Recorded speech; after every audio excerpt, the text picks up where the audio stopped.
Hello mga guys, for today's vlog ay magmemekos-mekos tayo ng chicken curry. Ayan, ang kailangan lang natin dito ay sibuyas, bawang, luya at sili na green, tapos karne ng manok, patatas, carrots, chicken, curry powder at kakanggata.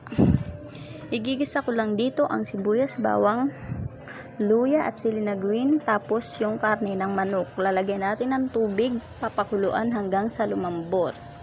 Tapos ilalagay natin ang kakanggata at chicken curry powder.